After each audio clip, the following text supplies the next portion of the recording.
يا شعب مصر العظيم،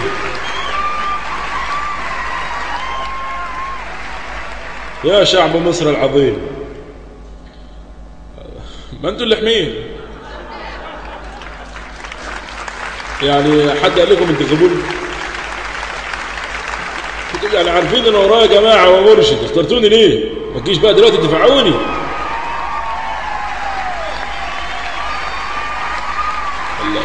وبعدين شعب بيبيع نفسه من اجل زجاجة زيت وكيس من السكر، لماذا تطالبون ان احترم واحفظ حقيقه؟ ذكرتونا في البرلمان وجننت اخوان العريان، عايزين ايه تاني؟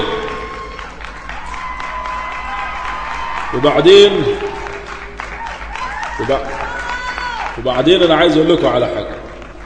دلوقتي انا لو كان اسمي جرجس مرسي، يعني كان حد انتخبني؟ ابدا، لم ولن ولا ولع ولا اجلد.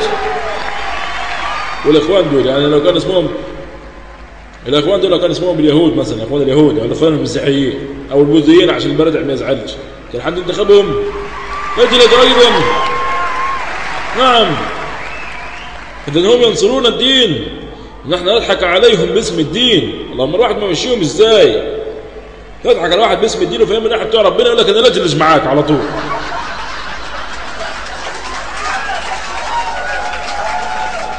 وبعدين الناس المعترضه دي، الناس بتوع تويتر، هشام عفيف، منوره نجم، والخمسه سته سبعه اربعه اربعه اتنين، انا عارفهم، معترضين على ايه؟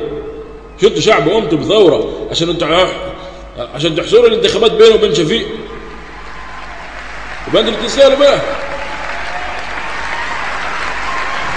يعني سايبين حمدين وابو الفتوح كلهم اساتذه افاضله وجايين تحصروها بينه وبين شفيق. اعطيكم، سانزل البسين معكم وساغطس واعوم بؤ بؤ بؤ بؤ بؤ.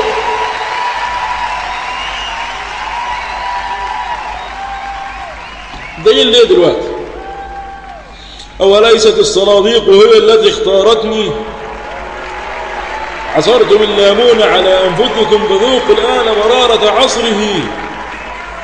الآن أفيقوا واختاروا لأنفسكم حياة نظيفة لتلبسوا ملابس أنيقة كما مضيفة.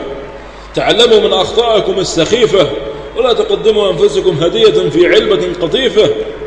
بزيت وسكر اشترينا أصواتكم وبالدين أكملنا شراء عقولكم الخفيفة. فاكيش بقى تفعلوا دلوقتي. شكرا. السلام عليكم ورحمة الله وبركاته.